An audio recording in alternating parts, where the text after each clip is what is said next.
2023년 7월 23일 주일 딱 예배를 아버지 함께 회개하는 마음으로, 그리고 감사한 마음으로, 그리고 우리를 지켜주사 간절한 마음으로 어제 예배 올려드리도록 하겠습니다.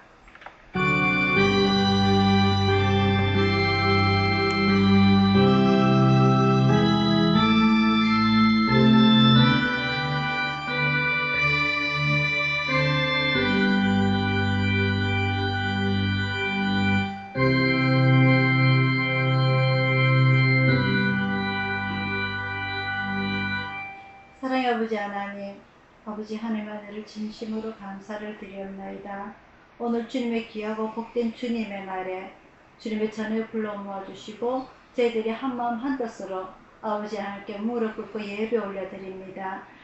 인간들을 위하여 만드신 이 휴일날, 주님의 날, 아버지 하나님 주님한테는 영광의 날이 되게 하여 주옵시고 저희들에게는 축복의 날이 되게 하여 주옵소서. 오늘 쉼의 날이 되게 하시고 아버지 하나님께 온전히 드릴 수 있는 이 날 되게 인도하여 주시옵소서. 일주일 동안 저희들이 알고도 지었든지 모르고도 지었든지 이 시간 내어놓기를 원하며 아버지 하나님께 용서받고 새롭게 또 다짐하는 이 귀한 날 되게 인도하여 주시옵소서. 아버지 하나님 비록 적은 숫자가 모였지만 아버지 하나님 일일이 그들의 마음속을 위로하여 주옵시고 육신의 질병을 치유하여 주옵시고 그들의 영혼을 어루만져 주시사 온전히 하늘빛 더 한 걸음 다가갈 수 있는 귀한 이 날 되게 인도하여 주시옵소서. 저희들을 통하여서 홀로 영광 받아주시길 간절히 원하오며 감사드리고 예수님 이름으로 기도드리옵나이다. 아멘.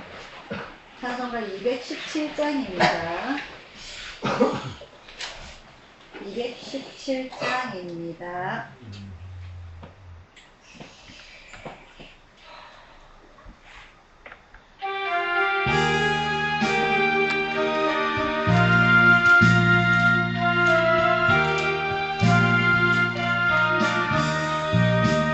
주님의 뜻을 이루소서. 고요한 주의 기다림이 지혜와 같은 날 비추사 주님의 영상 만드소서.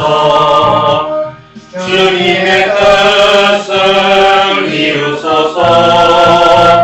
주님 바라께 엎드리니 나의 맘속을 살피시사 눈보다 이게 하옵소서. 주님의 뜻을 이루소서.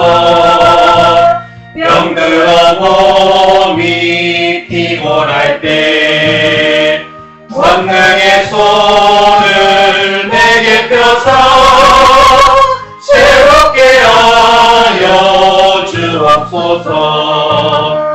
주님의 뜻을 이루소서.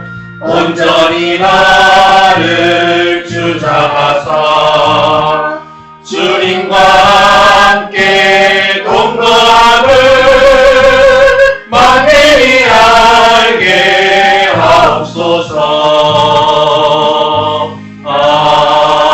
아멘. 다같이 주기도를 올려드리도록 하겠습니다.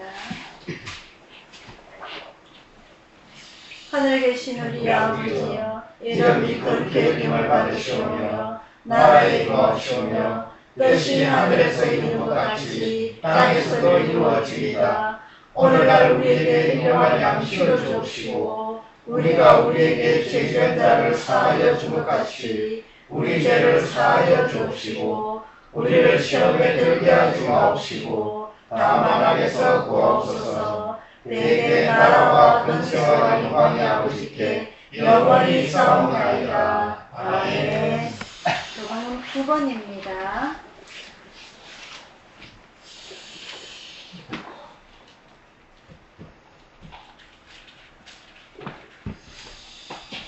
교동문 9번 10편 23편입니다.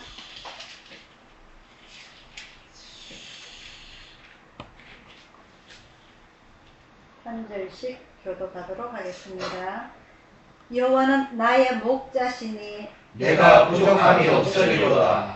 그가 나를 푸른 초장에 누이시며 쉴 만한 물가로 인도하시는도다. 내 영혼을 소생시키시고 자기 이름을 위하여 의의 길로 인도하시는도다. 내가 사망의 엄침한 골짜기로 달릴지라도 해를 두려워하지 않을 것은 주께서 나와 함께 하시니라. 주의 지팡이와 막대기가 나를 안위하시나이다. 주께서 내 원수의 목전에서 내게 상을 베푸시고 기름으로 내 머리에 발라졌으니 내 장이 넘치나이다. 나의 평생의 선하심과 인자하심이 정녕 나를 따르리니 내가 여호와의 집에 영원히 거하리로다. 아멘. 교회 소식 전하여 드리도록 하겠습니다. 내일 새벽에가 또 비가 많이 온다 그러죠. 오늘 오후 많이 온다고. 오늘 오후에 많이 온다던가요. 아마 저녁 이번 오전까지. 주 지나고 나면 이제 그 이제 당바가 끝이 나겠죠.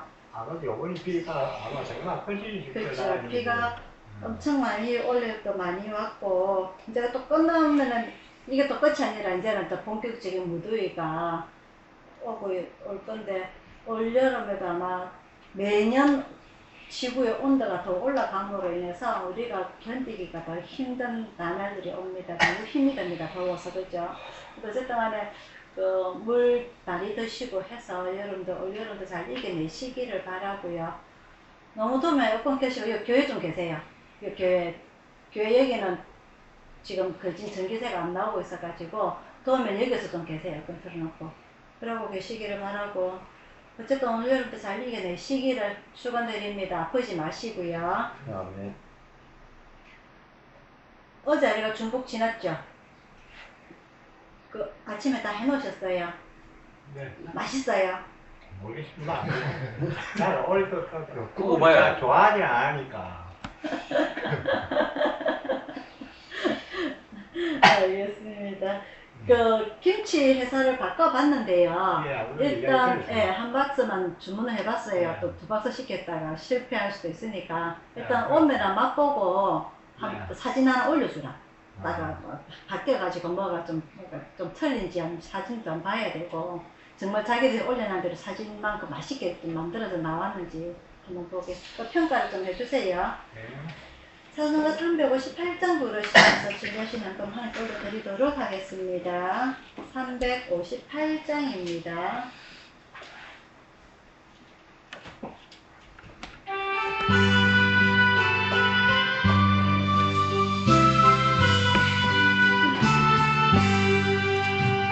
아침에 가 돋을 때 만물 신선하여라.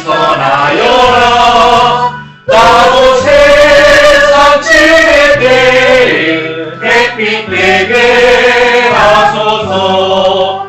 주여 나를 도우사 세월호 성 안고서 어두운 세상 지낼 때 햇빛 되게 하소서. 새로 오는 광음을 보라님께 보내고 주의 이름을 때를 햇빛 되게 하소서. 주여 나를 도우사 세월호 성 안고서 어느 세상 지낼 때 햇빛 되게 하소서.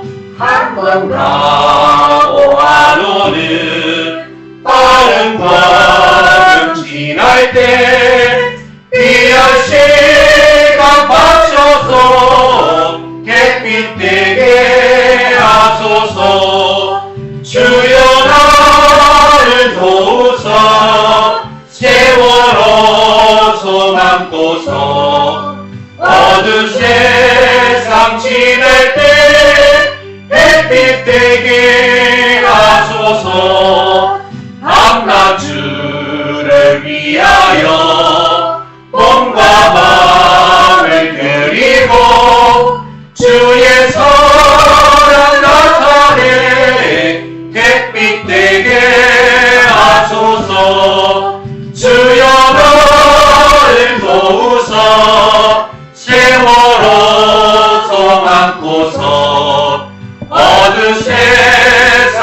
지낼 때 햇빛 되게 하소서.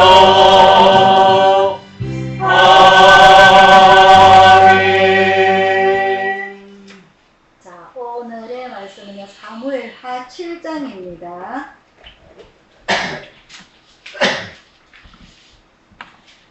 사무엘하 7장 1절부터 17절까지 말씀입니다. 구약성경 474페이지 사무엘하 7장 1절부터 17절까지 말씀 한 줄씩 교독하도록 하겠습니다.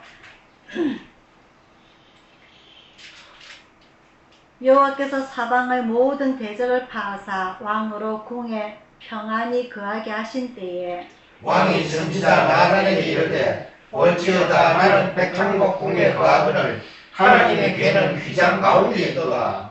나단이 왕께 고하되 여호와께서 왕과 함께 하시니 무릇 마음에 있는 바를 행하소서. 그 밤에 여호와의 말씀이 나단에게 임하여 가라사대 가서 내 종 다윗에게 말하기를 여호와의 말씀이 네가 나를 위하여 나의 거할 집을 건축하겠느냐. 내가 이스라엘 자손을 애굽에서 인도하여 내던 날부터 오늘날까지 집에 거하지 아니하고 장막과 회막에 거하려 하였나이다. 무릇 이스라엘 자손으로 더불어 행하는 곳에서 내가 내 백성 이스라엘을 먹이라고 명한 이스라엘 어느 지파에게 내가 말하기를 너희가 어찌하여 나를 위하여 백향목 집을 건축하지 아니하였느냐고 말하였느냐. 그러므로 이제 내 종 다윗에게 이처럼 말하라. 만군의 여호와께서 이처럼 말씀하시기를 내가 너를 목잡고 양을 따르는 데서 취하여 내 백성 이스라엘의 주권자를 삼고 네가 어디를 가든지 내가 너와 함께해서 네 모든 대적을 네 앞에서 멸하였은즉 세상에서 존귀한 자의 이름같이 네 이름을 존귀케 만들어 주리라. 내가 또 내 백성 이스라엘을 위하여 한 곳을 정하여 저희를 심고 저희로 자기 곳에 거하여 다시 옮기지 않게 하며 악한 율법과 같이 저희를 대하지 못하게 하여 전에 내가 사사를 명하여 내 백성 이스라엘을 다스리는 때와 같지 않게 하고 너를 모든 대적에게서 벗어나 평안케 하리라. 여호와가 또 네게 이르노니 여호와가 너를 위하여 집을 이루고 내 주안이 차서 내 조상들과 함께 살 때에 내가 내 몸에서 날 자식을 내 뒤에 세워 그 나라를 경고케 하리라. 저는 내 이름을 위하여 집을 건축할 것이요 나는 그 나라 위를 영원히 견고케 하리라. 나는 그 아비가 되고 그는 내 아들이 되리니 저가 만일 죄를 범하면 내가 사람 막대기와 인생 채찍으로 징계하려니와 내가 네 앞에서 패한 사울에게서 내 은총을 빼앗은 것 같이 그에게서는 빼앗지 아니하리라. 내 집과 내 나라가 내 앞에서 영원히 보존되고 내 위가 영원히 견고하리라 하셨다 하라. 다 같이요. 나는 이 모든 말씀과 이 모든 묵시대로 다윗에게 고하리라. 아멘. 기도하겠습니다.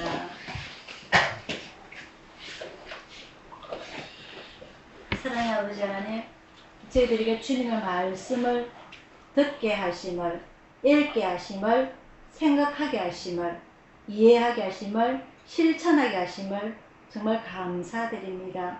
우리에게 주신 이 주님의 말씀, 아버지 특히 오늘은 다윗 왕의 믿음에 대한 말씀입니다.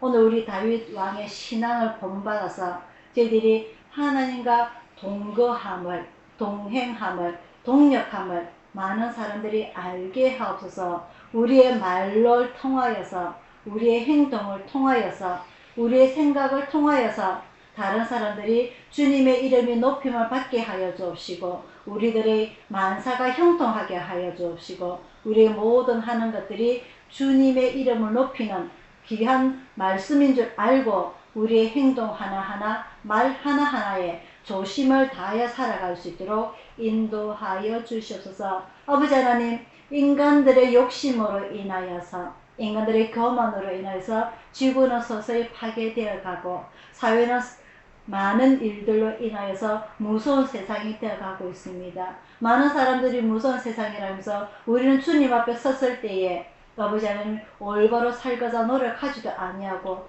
결국 우리도 사사시대처럼 각자 자기 소견에 옳은 대로 살아가고 있는 저희들입니다. 아버지 하나님, 오늘 이 다윗 왕의 신앙을 통하여서, 오늘 이 다윗 왕의 믿음을 통하여서, 오늘 이 다윗 왕의 생각을 통하여서 우리의 생각이 바뀌게 하여 주옵시고, 우리의 교만이 낮아지게 하여 주옵시고, 말 한마디 조심스럽게 하여서 주님 앞에 가까이 나아가는 오늘 이 시간, 귀한 시간 되게 아버지 하나님 인도하여 주셔서 모든 것 주님 앞에 의탁드리었고 감사드리고 예수님 이름으로 기도드리옵나이다. 아멘.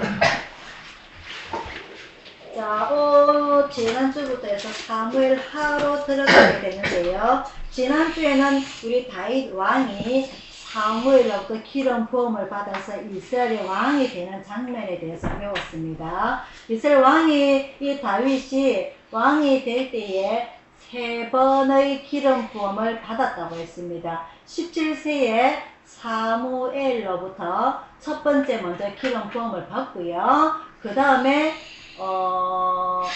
자기 지파, 유다 지파, 자기가 태어난 고향 헤브론에서 7년 6개월 동안 왕이 되면서 두 번째 왕으로서 확보되고요. 그리고 사울이 블레셋과의 전쟁에서 죽음을 당한 후에 마지막으로 온 12지파, 그 모든 지파 장로들이 나와서 이 다윗에게 우리 왕이 되어 주소서 해서 찾아와서 세 번째 기름 부음을 받고 12지파 통일 이스라엘의 왕이 되는 장면을 우리는 지난주 살펴보았습니다. 그래서 17세의 사무엘로부터 왕으로서의 하나님 앞에 선택을 받고 기름 부음을 받고 난 이후에 본격적인 왕으로서는 30세, 13년이라는 시간이 걸리는 그 긴 시간을 기다려서 통일 이스라엘의 왕이 됩니다. 그게 우리가 지난주에 살펴보았고요. 이 사무엘을 1장에서, 사무엘상 1장에서는 자기 어머니 한나의 기도로 통하여서 나실린으로 선택받은 이 사무엘 출생, 사무엘이 출생했을 때 우리는 분명히 기억을 합니다. 그 당시 엘리 제사장이 올바른 제사장으로서 역할을 하지 못했음에도 불구하고 온전히 밤낮으로 눈물로 기도하는 한나의 기도를 통하여서 사무엘은 그 성전에서 올바로 성장을 하게 됩니다. 그래서 그 엘리의 뒤를 입어서 마지막 사사이자 초대 선지자로서 역할을 충분히 감당하게 되고, 그런 가운데서 이스라엘 초대왕 사울도 기름 붓게 되고, 그리고 다윗도 기름 붓게 되는 그런 장면이 나오게 됩니다. 이 사무엘은요, 사무엘상 28장 마지막에 보면 사무엘의 죽음이 나오게 되고요. 그 사무엘 이후에 사무엘 하 내용도 이 사무엘이 선택한 다윗 왕의 내용이 오늘 사무엘 하를 통해서 나오게 됩니다. 그래서 사무엘 하 1장부터 24장까지는 어떻게 보면은 사무엘이 선택한, 사무엘이 기름 부은 다윗 왕의 일대기가 기록이 된 것이 바로 이 사무엘 하 내용입니다. 그래서 지난주에서는요, 우리가 사무엘 하 5장에서 봤으면은 이 다윗 왕이 되고 난 이후에 지난주에 배웠던 가나안 원주민 여부서 족속을 쫓아내고 그 성을 다윗 성이라고 이름한 장면을 우리가 배웠습니다.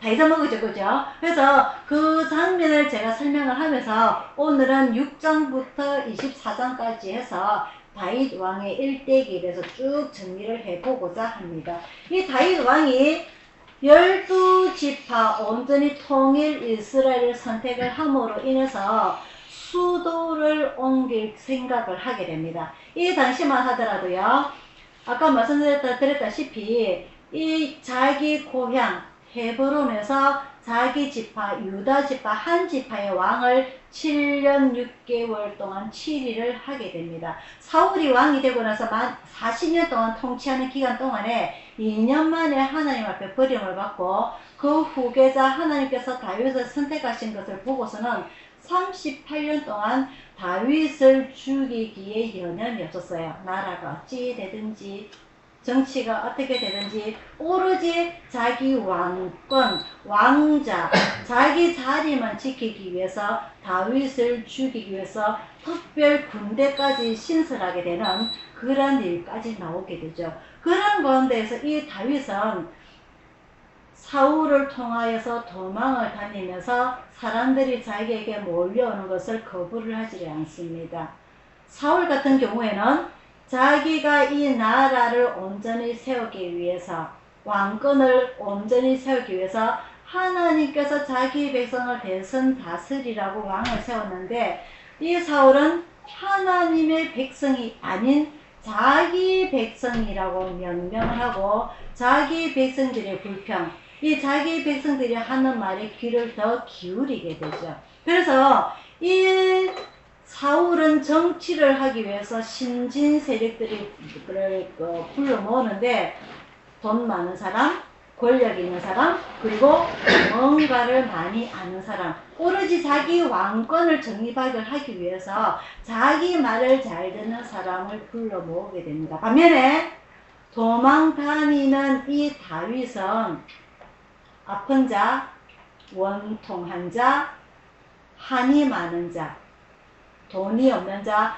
그런 사람들만 이 다윗에게 모여들게 됩니다. 이런 사람들을 데리고서는 사울을 대적할 어느 힘도 가지지 못하죠. 그래서 사울을 대적하기 위해서 전쟁을 벌이는 것이 아니라 사울을 2번이나 죽일 수 있었음에도 하나님이 세우신 왕이기 때문에 사울을 죽이지 아니하고 오로지 모든 하나님께서 비록 자기를 왕으로 선택하셨지만은 12지파 모두가 자기를 원할 때까지 기다리게 됩니다. 자기 고향에서 헤브론에서 유다 지파를만 데리고. 그래서 이 12지파가 온전히 이제 자기를 원할 때에 수도를 자기 지파 유다 지파 헤브론이 아니라, 그리고 사울이 거주하던 그곳이 아니라 마하나임이라는 곳입니다. 사울이 거주하던 것이 그곳이 아니라 이 12지파를 온전히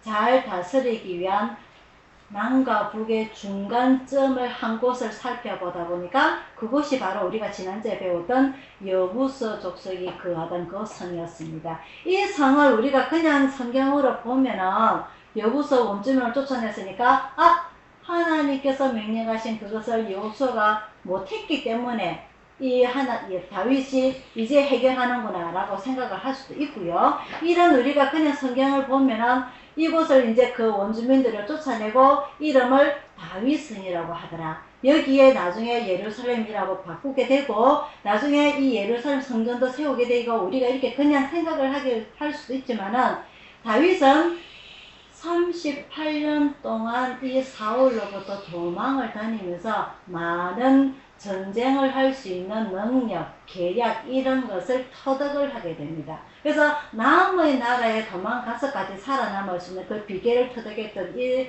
다윗이 이 이스라엘이 경고하기 위해서는 외부의 침략을 막아야 되겠다. 그곳을 선택을 해야 되겠다 해서 선택한 곳이 바로 이 여부서 원주민이 살고 있는 그 성이었습니다. 그래서 이 성은 그냥 일반적인 성이 아니라 높은 곳에 있어요. 그래서 외국인들이 다른 나라가 침략하러 올 때도 이 공략이 쉽지 않은 산 위에 있는 높은 곳입니다. 그래서 나중에 이 이스라엘이 나중에 그 남북 분열이 되고 바벨론이나 아수르에 침략을 하러 올 때에, 그때가 언제냐? 히스기야 왕 때입니다. 그죠? 히스기야 왕 때에 아수르가 침략을 하러 올 때에 어떻게 하느냐? 문을 견고히 닫고서도 그 사람들 몇 년을 버티게 됩니다. 그 안에서 물도 있고 생수도 있고, 그죠? 그래서 이런 곳을 공략을 했기 때문에 이 아수르가 이 이스라엘 유다를 쉽게 공격을 하지를 못합니다. 그래서 나중에 어떻게 하느냐? 분명히 저 사람들이 물을 들어올 것인데 그 샘길이 있을 것이다 해서 미행을 하게 되죠. 그래서 그 미행 어떻게 일명 무슨 개구멍? 그곳을 뒤쫓아 들어가서 안으로 쳐들어가게 돼요. 이 다윗이 얼마나 이 성을, 다윗 성을 견고하게 지었는지 그 이웃나라 대제국 아수르 바벨론이 쉽게 이 이스라엘을 쳐부수지 못했다는 거죠. 그래서 머리를 써서 이 물을 들어오는 그곳이 나중에는 일명 실로물이 됩니다. 그 물을 그 뒤쫓아 생구멍을 쫓아 들어가서 이스라엘을 멸망시키게 되는 그런 장면까지 나오게 되는 것으로 이 다윗은 이 수도를 정함에 있어서 성을 지음에 있어서 어마어마하게 깊은 생각과 그리고 깊은 계략을 가지고서 이 여부서 족속에 있는 성을 선택을 하게 되죠. 그래서 우리가 지난주에 여부서 족속을 쫓아내고 그 성을 빼앗게 됩니다. 이 여부서 족속을 쫓아내고 성을 빼앗아서 자기 이름을 해서 다윗성이라고 이름을 바꾸게 됩니다. 그렇게 되자 이 전쟁에서 이기게 되고 이 모든 하는 것을 지켜본 이웃나라 두로왕, 이 두로왕이 누구냐면 나중에 바알을 가지고 오는 이세벨이 사는 나라입니다. 그 한정 조상이에요. 그 두로왕의 히람이라는 왕이 다윗 왕과 협조를 하게 됩니다. 협상을 하게 돼요. 약조를 하게 돼요.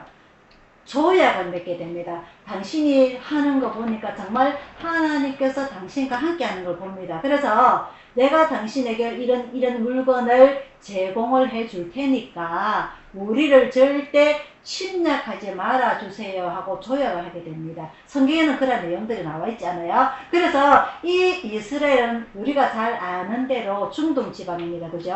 중동 지방, 특히 이 이스라엘은요,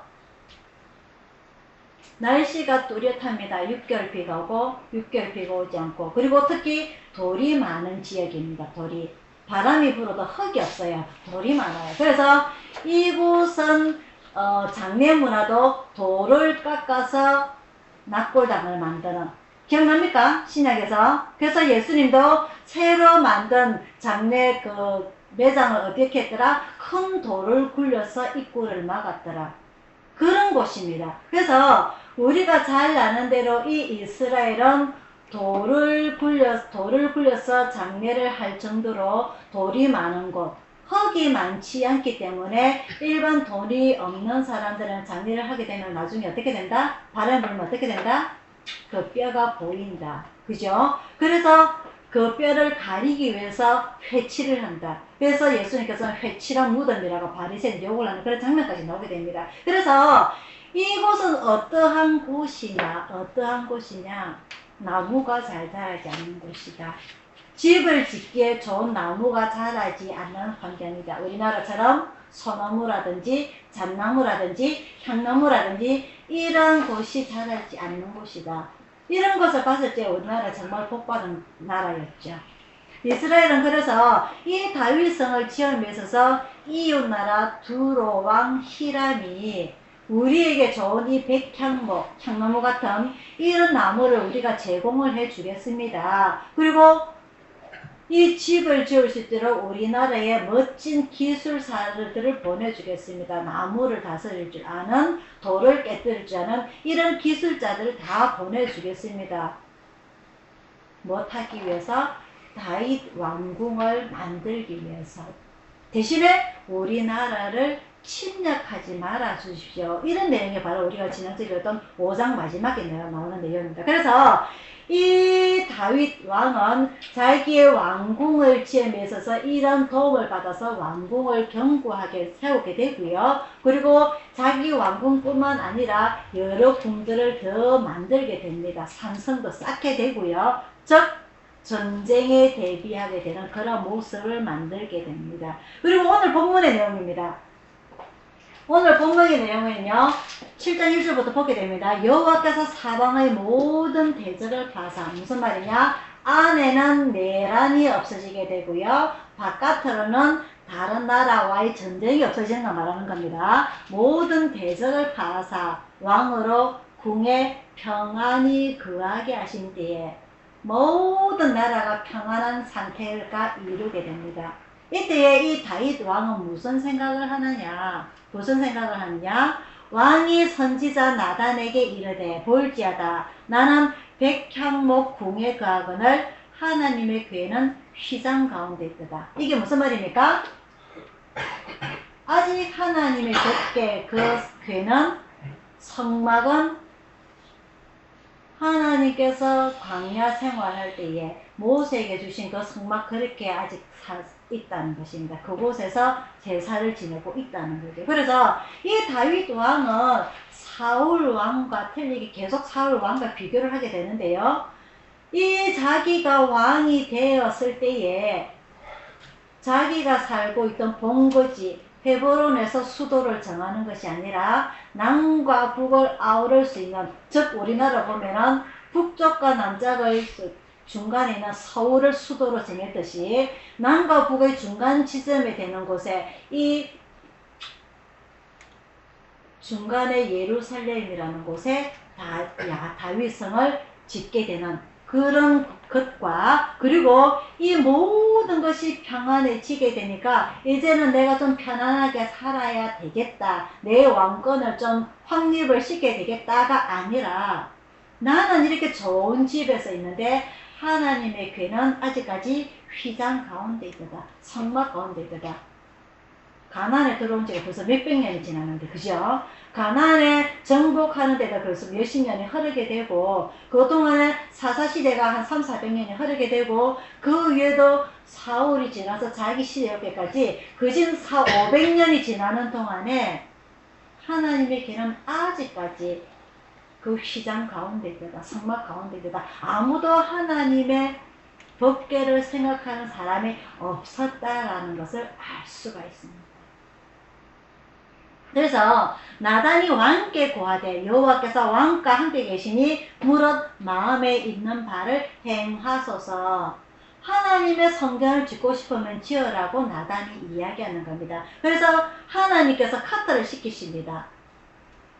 다윗이 정말 나를 위해서 성전을 짓겠다고 내가 지으라고 명령을 내리지 아니하였음에도 불구하고 다윗은 내가 있는 집을, 내 집을 짓겠다고 생각하니까 하나님께서 너무 마음에 드시는 거예요. 그래서 축복을 주십니다. 8절 봅니다. 8절.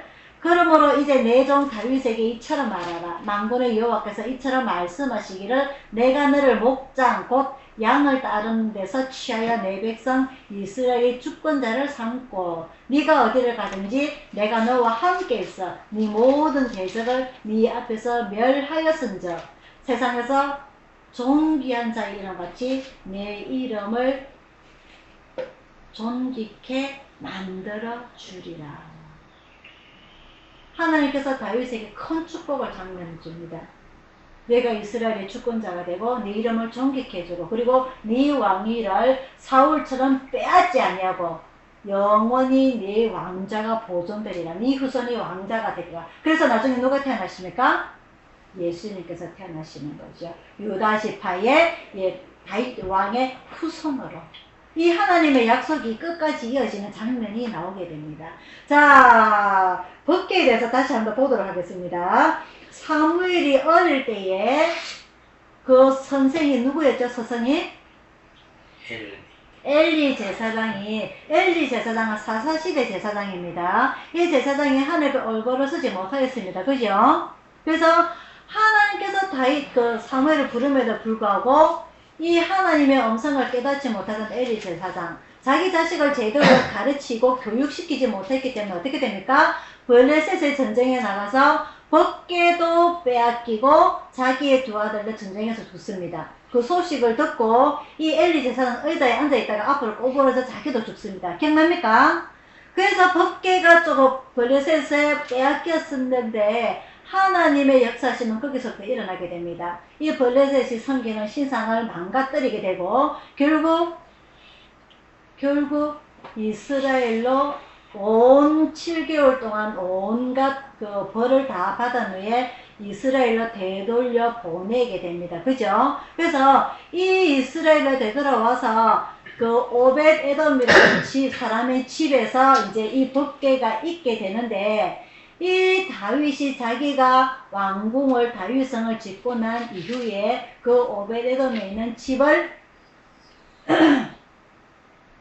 자기 왕궁에 모셔오고자 합니다. 그래서 첫 번째 모셔오고자 할 때에 그 오벳에돔의 두 아들이 그 소를 맨 수레에 그 벗개를 싣고 오다가 이 수레가 흔들리자 그 오벳에돔의 그 두 아들이 그 수레를 그 벗개를 쥐다가 그 자리에서 죽임을 당하게 되죠. 그죠? 기억납니까? 그래서 이 다윗이 또 한 가지를 볼 수가 있는데 자기의 왕자가 경고하게 됐을 때에 이 벗개를 자기 왕궁에 모셔오고자 하는 계획된 점, 이 계획된 게 하나님의 전이 아니라 그 왕궁에 있는 방 하나를 하나님의 벗개를 모시는 그 장면입니다. 그래서 이 실수를 한번 보고 다윗이 생각을 하게 됩니다. 이 하나님의 벗개를 이 왕궁에 모시고 와야 되겠는데 어떻게 해야지? 어떻게 해야지? 하다가 생각난 것이 바로 과거에 자기 이스라엘 백성 조상들이 광야에서 어떻게 행진을 하였는가? 어떻게 행진했는가? 레위 지파 중에서 그 여러 아들들 중에서 고핫이라는 족속이 있습니다. 그 족속이 벗개를 어깨에 매는 거예요. 그 어깨에 매고 그리고 그 벗개 주변을 제사장들이 그 성막을 어깨에 쥐고 메고 들고 그리고 그 주변에 12지파가 3지파씩 동서남북으로 이 벗개를 보호하는 모습을 해서 행진을 하는 그 장면을 기록을 통해서 생각을 하게 됩니다. 아, 맞다.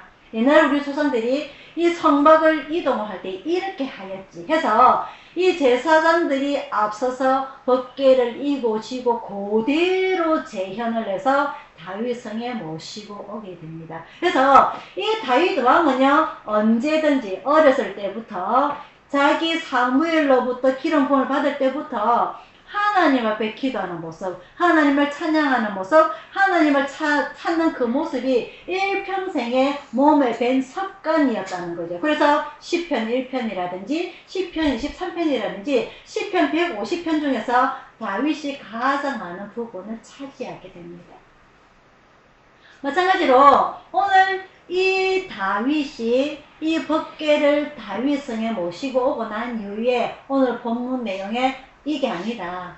오로지 하나님의 집을 내가 지어야 되겠다라고 생각하는 관점이 바로 오늘 우리 본문의 7장 내용이란 말이죠. 그래서 하나님께서 이 모든 다윗이 여태까지 하던 모습들을 보고 너무너무 기특해서 내가 너 왕권을 확립시켜 주겠다. 사울처럼 네 자리 빼앗지 않겠다. 네 후손이 영원히 왕좌의 자리에 앉게 될 것이다 라는 약속을 오늘 본문에서 하게 되는 것입니다. 그러면서 하시는 말씀이 12절에 나오게 됩니다. 오늘 본문 7장 12절 네 수한이 차서 네 조상들과 함께 잘 때에 내가 네 몸에서 날 자식을 네 뒤에 세워서 그 나라를 견고케 하리라. 저는 내 이름을 위하여 집을 건축할 것이요. 성전 건축을 말하는 것입니다. 나는 그 나라 위를 영원히 견고케 하리라. 하나님께서는 다윗이 온전히 자기의 모든 일평생을 바쳐서 하나님을 생각하고 하나님의 성전을 위해서 하나님의 법궤를 위해서 생각했던 이 모든 것을 아시기 때문에 다윗의 시대에 다윗의 세대의 성전을 건축하는 것이 아니라 그 후손 그 아들에게 성전을 짓겠다고 말씀하시는 것입니다. 그다음 이것은요 열왕기나 역대하기에 들어가서 다시 말씀을 드리게 되고 성전 건축에 대해서는 오늘은 이 다윗입니다. 하나님께서는 이 다윗을요 어떻게 인정을 하셨느냐?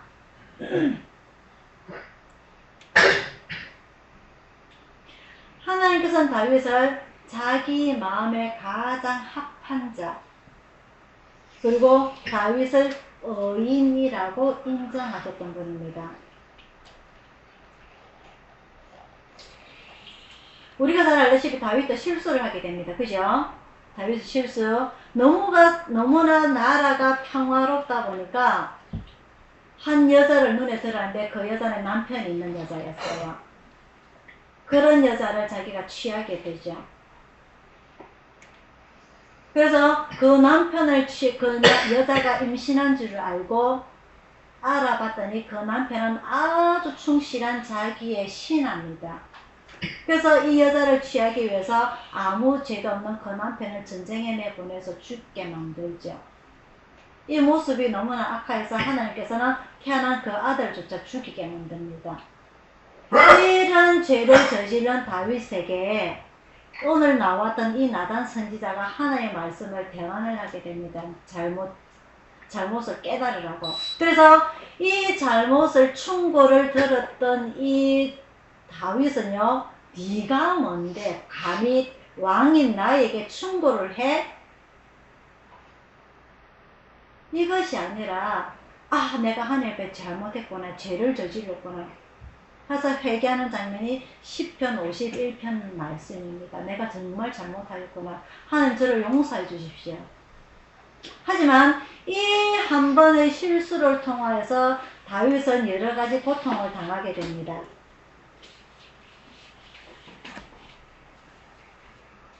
자기의 아들 압살롬이 자기 형 장남을 죽이게 만드는 일, 그죠? 그리고 그 압살롬이 자기 아버지를 반역을 해서 내가 왕이 되어야 되겠다 해서 반역을 이끌게 되니까 다윗성을 나와서 피난 가는 일, 그리고 앞전 사울의 신하들이 반란을 일으키는 일, 이런 여러 가지 일들이, 힘든 일이 나오게 됩니다.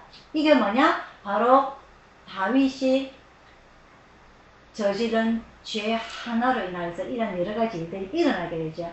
그래서 이런 힘든 일이 있음에도 불구하고 다윗은 사울처럼 내가 왕인데가 아니라 하나님 제가 잘못하였습니다. 하나님 저를 용서해 주십시오. 제가 정말 바보 멍청이 같은 짓을 행하였습니다. 제발 이 나라를 안정시켜 주십시오라고 기도했던 사람이 바로 이 다윗이라는 거죠. 오늘 이 본문에 나와 있진 않지만 다음 주에 다시 공부를 하게 될 건데요. 이 다윗이 언제 어느 때든지 항상 하나님만을 생각하는 이 모습을 여러분들에게 말씀을 드리고자 합니다. 17세에 왕에게로서 기름을 부음받을 때에 자기 가족의 목동일을 할 때에 하나님께 기도했던, 오늘 우리가 교동문에서 읽었던 시편 23편 말씀, 여호와는 나의 목자시니 내가 부족함이 없으리로다. 오로지 하나님의 도우심으로 인해서 내가 칼도 없고 무기도 없지만은 나에게는 오로지 지팡이 그리고 막대기, 물맷돌 이거밖에 없지만은 나는 하나님의 도우심으로 하나님께서 내 원수 앞에서 내 앞에서 상을 베푸심으로 내 잔이 넘치나이다라고 고백하는, 찬양하는 이 다윗의 신앙. 자기가 왕이 되고 난 이후에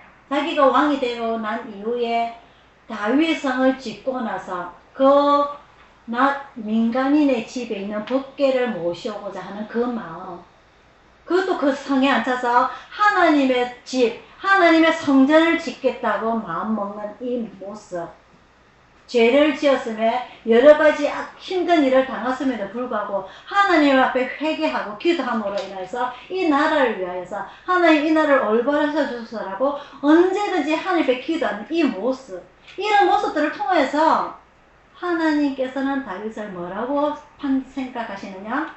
의인이다. 내 마음에 가장 합할 사람이다. 하나님 앞에서는요, 여러 의인들이 있었습니다. 아브라함도 있었고요, 에녹도 있었고요, 노아도 있었고요, 모세도 있었고요. 여러 사람이 있었지만 하나님께서는 내 마음에 가장 합한 사람, 다윗이라고 인정하는 이 모습, 오늘 우리들에게도 필요한 내용들입니다. 우리는 어떤 마음으로 살아갑니까? 사울처럼 우리 마음대로 살아가진 않는지, 우리 생각대로, 우리 판단대로 사사들처럼 살아가진 않는지. 오늘 하나님께서는 가장 큰 축복을 주셨습니다. 사사들처럼이 아니라 네 이름을 가장 존귀케 만들어주겠다. 네 후손이 영원히 왕위를 이어가게 해주겠다. 이런 가장 큰 축복을 받게 되는 오늘 이 다윗의 모습을 보면서 우리도 누구든지 축복을 받기를 원합니다.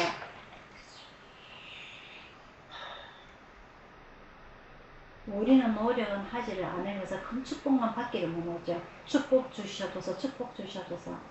오늘 이 다윗을 통해서 일평생 그의 마음이 하나님을 향하였던 것처럼 우리의 마음도 하나님만 향할 수 있는 저와 여러분들이 되기를 축원드립니다. 그렇게 되면 하나님께서 모든 것을 이끌어주죠. 비록 그 솔로몬 때에 예루살렘 성전을 짓게 되고 그 아들 후손 때는 남과 북이 분열이 되고 결국 이스라엘이 남의 나라에 멸망을 당하게 되지만은 그 하나님께서 다윗에게 약속하신 그 말씀 네 왕전은 영원하리라. 그 후손 예수님께서 탄생하시게 되시는 겁니다. 우리 인간사가 태어날 때부터 죽을 때까지 모든 일이 만사형통되는 일은 절대 없습니다. 기쁜 날보다 슬픈 날이 더 많고요. 즐거운 날보다 힘든 날이 더 많습니다. 하나님께서 오직 아담에게 말씀하셨을까요? 네 그 죄로 인해서, 네 그 원죄로 인해서 평생 동안 죽을 때까지 고생하여 네 입에 먹을 것이 들어갈 것이다. 깨어려면 먹지도 못해요. 요양병원에 가면 이런 말이 있습니다. 밥 먹을 힘이 없으면 그때는 죽는 거라고. 우리는 힘이 들더라도 해야 되는 누구를 위해서라는 의미입니다. 하나님을 위해서가 아니라 남을 위해서가 내를 위해서, 내가 살기 위해서 내가 노력을 해야 되는 것이고 내가 일을 해야 되는 것이고 숟가락을 들 힘이 있어야 되는 거죠. 우리가 이런 힘이 있을 때에 오늘 이 다윗처럼 비록 실수를 해서 힘든 일을 당하기도 하지만은 그럴 때마다 하나님 앞에 엎드려 기도하는 이 다윗의 모습을 보고 하나님 앞에 내 마음에 가장 합한 사람이라고 인정받는 이 다윗처럼 오늘 우리들도 이 힘든 시기지만은 이 덥지만은 다윗처럼 하나님 앞에 늘 엎드리는 저와 여러분들이 되기를 축원드립니다. 기도하겠습니다.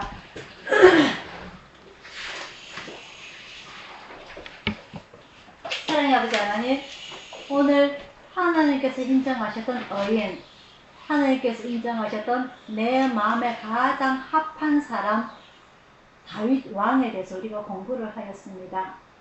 그의 삶도 평탄하지는 않았습니다. 부모로부터 형들로부터 인정 못하고 가장 막내로서 그 집의 목동일을 했던 이 다윗, 하나님 앞에 17세의 기름 부음을 받았지만은 왕이 아니라 온전한 12지파가 자기를 원할 때까지 13년을 기다렸던 이 다윗. 이 다윗이 하나님께서 주신 축복으로 인해서 모든 만사가 평탄했을 때도 자기 혼자 잘 살겠다고 하는 것이 아니라 하나님의 법궤를 모셔오고자 하나님의 성전을 짓고자 늘 노력하였던 다윗. 언제든지 하나님의 의중을 먼저 생각하고 하나님의 마음을 먼저 헤아리고자 원하였던 이 다윗이 아버지 하나님께 온전히 왕으로서 종으로서 인정받는 모습을 오늘 우리는 배웠습니다. 아버지 하나님, 우리는 이 땅에 살아가면서 늘 불평과 불만 속에 살아갑니다. 사회가 나를 이렇게 만들었어. 사회가 악해서 내가 이렇게 살아갈 수밖에 없는 거야가 아니라 어떤 환경에서든지 다윗처럼 엎드려서 기도할 줄 아는, 하나님을 찬양할 줄 아는, 하나님을 부르짖을 줄 아는, 하나님의 마음을 헤아릴 줄 아는 저희들이 다 될 수 있도록 아버지 하나님 인도하여 주시옵소서.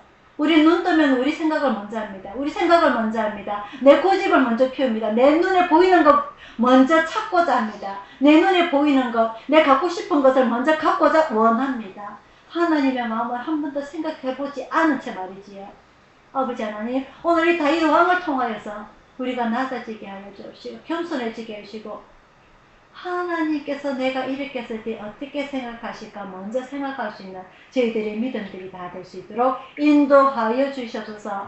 아버지 하나님, 또 세상 밖으로 나갑니다. 세상 속으로 나갈 때에 오늘 이 다윗께서 하시는 이 모든 행동들, 생각들 우리가 잊어먹지 않게 하시고 우리도 하나님께 인정받는 저희들이 되게 인도하여 주시옵소서. 모든 것이 앞에 의탁드리었고 감사드리고 예수님 이름으로 기도드리옵나이다. 아멘. 선지가 506장입니다.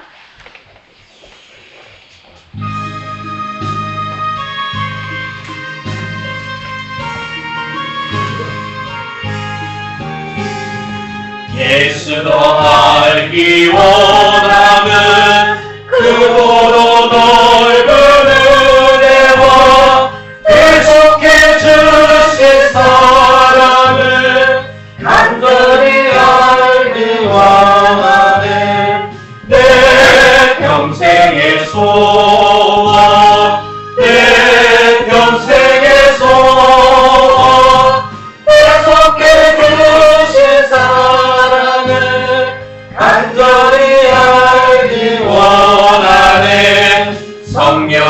스승 되셔서 진리를 가르치시고 거룩한 것을 깨달아 예수를 알게 하소서. 내 평생의 소원, 내 평생의 소원, 계속해 주신 사랑을 간절히 알기 원하는 성령의 감화 받아서 하나님 말씀 배우니 그 말씀 한절한절이 내 맘에 겨운데도다. 내 평생의 소원, 내 평생의 소원, 계속해 주신 사랑을 간절히 알기 원하네. 예수가 계신 보좌는 영광에 둘러있도다. 평화의 왕이 오시니 그 나라 왕성하도다.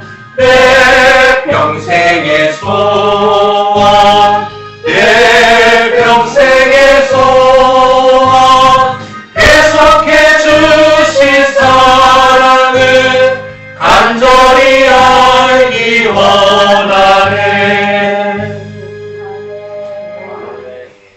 축도하겠습니다.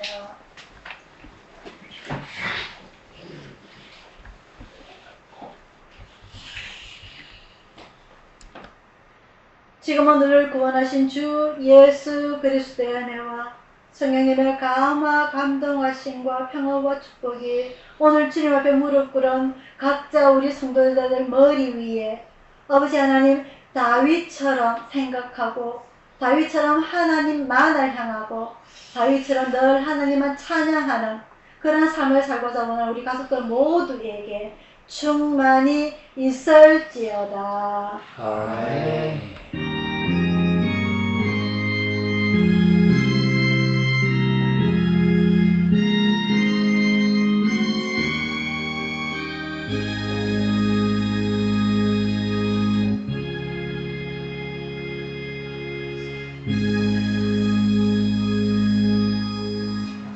사랑합니다. 사랑합니다.